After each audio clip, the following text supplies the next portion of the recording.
है sub inspector का घोटाला, जिसका इस पे भी बहुत हल्ला हुआ है। हाँ, सब इंस्पेक्टर का मुद्दा आज के नहीं 2018 से मुद्दा बना हुआ है। 2018 से मतलब अगस्त 2018 से जब से आया हुआ है फॉर्म, तब से कुछ न कुछ अनियमितता होते हुए आज 2023 हो गया। पंचवर्षीय योजना की तरह तीसरा गवर्नमेंट चेंज होने वाला है, लेकिन ये भर्ती पूरा नहीं होगा क्योंकि इसमें 122 याचिकाएं कोर्ट में हमने 122 याचिकाएं लगा चुके हैं, लेकिन इसका निपटान नहीं कर रहे हैं। और जो सरकार है ना, हाँ ऐसा ही कैंडिडेट हूँ मैं, और जिसका निपटान किए बिना जो सरकार है इसके चरण को आगे बढ़ते आगे करते जा रहा है। जैसे प्री से शुरू हुआ है, प्री में 1843 पुरुष अभ्यर्थियों को, जहां महिलाओं को लेना नहीं था, उसमें 1843 पुरुष अभ्यर्थियों को बाहर कर दिया गया। फिर मेंस आया, फिर मेंस में 370 लोग को बाहर कर दिया गया। इंटरव्यू में वैसे कुछ घपला किया गया। फिर फिजिकल दिया है एक लड़का, उसका पासिंग मार्क है 90 नंबर, 96 नंबर वो लड़का ले आया था और वापस घर आया। 20-21 जुलाई उसका फिजिकल था, 96 नंबर ले आया, वो साइन करके आ गया। अपना साइन होता है वहाँ एक फिजिकल के बाद, वो साइन करके आ गया था। घर आया 29 जुलाई को फिर से वापस उसको फोर्सफुली बुलाया गया, बहला फुसला के, और उसको बताया गया कि तुम्हारा नंबर 96 नहीं है 84 है। और साइन कर फोर्सफुली साइन करवाया गया कि आप देखा था 96 नंबर है। हाँ 96 नंबर है। उसने कोर्ट में केस भी लगाया है, उसका केस भी चल रहा है। उसमें बोला भी गया, अभिषेक पांडे सर ने जो कोर्ट केस ला रहे हैं उसने ये भी बताया, बोला गया है कि किसी का नंबर आप कम कर सकते हो तो आप अपने बेटे बेटी भाई भतीजा जितने सबका आप तो नंबर बढ़ा सकते हो। जिस हिसाब से ये पीएससी का दिख रहा है उसमें अपना नंबर बढ़ाया होगे, ये तो क्लियर कट दिख रहा है। अब फिर एसआई का ऐसा है मुद्दा, हम लोग इतने बार आंदोलन करते हैं ना, जितने बार उसमें लाठीचार्ज करवा देते हैं। हम लोग आंदोलन कर रहे हैं, उसमें लाठीचार्ज हो जाता है, और हम लोग को बोला जाता है कि आप लोग ये पढ़ाई लिखाई छोड़ो, आप गोबर बेच लो, गौमूत्र बेच लो, मनरेगा में काम कर लो। आपके बेटे ये सब करने को तैयार है क्या? आपके बेटे करेंगे तो हम लोग भी तैयार हैं। अगर आपके बेटे इतने पढ़ लिख के अगर गोबर बेचने को तैयार होंगे तो हम भी करने को तैयार हैं। आप लोग अपने बेटे बेटी को भेजो, गोबर बेच लेंगे, हम लोग भी क्या बोलते हैं मनरेगा में भी काम कर लेंगे। आप 0.1% बेरोजगारी दर इसी धब्बे पे कर रहे हो। खाली की मनरेगा में जॉब देके आप 0.1% टाइप का 0.6% का धब्बा जो देना शुरू कर रहे हो ना, वो इसी दम पे कर रहे हो। आप नॉर्मल ग्रेजुएशन का अगर पेपर देखोगे अभी एक साल में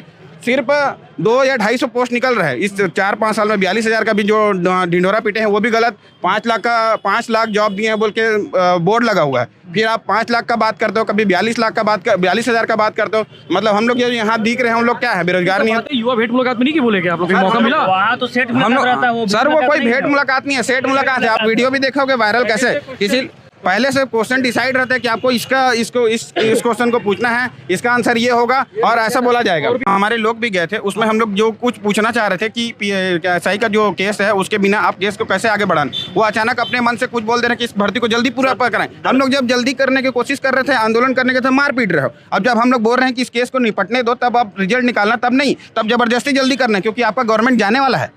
इसलिए आप इस तरह से भर्ती गड़बड़ी करके अपने लोगों को अंदर घुसा के इसमें एंट्री करवा के अब इसको आगे बढ़ना चाह रहे हो आप। जो एएसआई भर्ती परीक्षा है उसमें साफ साफ देखा गया है सर कि जो प्लाटून कमांडर के लिए महिलाओं को चयन किया गया था, जो पुरुषों को लेना चाहिए था, राजपत्र में प्रकाशित भी है सर वो, ठीक है। इतने केस लगे हैं हाई कोर्ट में, बावजूद उसके इस केस को आगे बढ़ाया गया। नहीं जानेंगे। मैं सब इंस्पेक्टर अभ्यर्थी 2018 से वैकेंसी 122 पिटीशन लगा है सर। 122 सब इंस्पेक्टर में 122 पिटीशन लगा है। आज तक के इतिहास में पहली बार, हाई कोर्ट के इतिहास में पहली बार एक भर्ती में इतनी सारे पिटीशन लगे हैं, जिससे सीधा 600 पिटीशनर्स हैं। रिकॉर्ड तोड़ दिए, 600 पिटीशनर्स प्रभावित हैं। इन्होंने क्या किया है, राजपत्र में छत्तीसगढ़ गजट होता है, राजपत्र होता है, उसके नियम के अकॉर्डिंग सारी चीजें फिल होती है, उसको बदला नहीं जा सकता। बदलता है सीधा विधायिका में, तो आप नहीं बदल सकते उस चीज़ को। उसमें लिखा गया है प्लाटून कमांडर में महिलाओं को एलिजिबल नहीं है, उन्होंने महिलाओं को अलग से रिजर्वेशन दिया उसमें।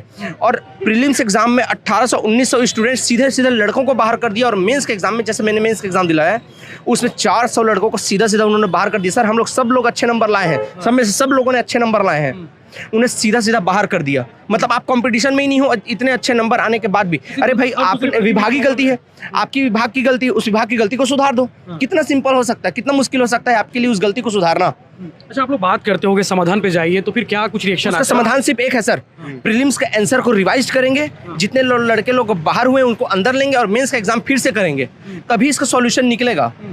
जब उसका एग्जाम लिया था, सर व्यापम एग्जाम लिया और किसी भी स्टेट में, पूरे इंडिया में कोई सा भी एग्जाम लेने के लिए 2 संस्थाएं होती है, एक पीसीएस संस्था होती है और दूसरी होती है व्यापम संस्था होती है। जो एग्जाम लेता है वही रिजल्ट जारी करता है। आज तक के इतिहास में ऐसे ही होता गया हर स्टेट में, बस छत्तीसगढ़ की नहीं। इस छत्तीसगढ़ में पहली बार कांग्रेस गवर्नमेंट में ये हुआ है कि एग्जाम व्यापम ने लिया है सब इंस्पेक्टर का, और फोर्सफुली जबरदस्ती एग्जाम का रिजल्ट जारी किया है पुलिस विभाग ने। क्यों? उन्होंने उनका काम है रिजल्ट जारी करना। पुलिस उन्होंने लिखा था कि पुलिस विभाग रिजल्ट जारी हाँ, करेगा। उसमें नियम निर्देश में लिखा हुआ है, व्यापम के निर्देश में स्पेशली लिखा गया है कि एग्जाम का रिजल्ट और एग्जाम कंडक्ट व्यापम द्वारा कराया जाएगा, नियुक्ति विभाग द्वारा की जाएगी। विभाग कौन है? पुलिस विभाग। नियुक्ति विभाग द्वारा की जाएगी, लेकिन ये इस नियम का पालन नहीं किया गया। सर दरअसल सिस्टम ये होता है, एक्चुअल में भ्रष्टाचार करना था सर। इनको रिजल्ट कॉम्प्रोमाइज हो चुका है, अपने भाई भतीजा को पुलिस विभाग ने भर्ती किया है, व्यापम ने रिजल्ट बना दिया, लेकिन उनको जबरदस्ती अपने पास लाया पुलिस विभाग और बोला बंद लिफाफे में लाया। बंद लिफाफे में ला करके उसको पुलिस विभाग को अपने से जाकर के ले लिए हैं ना। अब इसमें किसी भी प्रकार का व्यापम को कोई मंशा नहीं था देने का। अब व्यापम अगर रिजल्ट एग्जाम कंडक्ट करा रहा है तो भाई वही रिजल्ट को जारी करेगा, लेकिन उसको लिफाफा बंद लिफाफे में स्वयं जा करके ला करके अपने हिसाब से आप समझ सकते संकेत की क्या हो सकता है।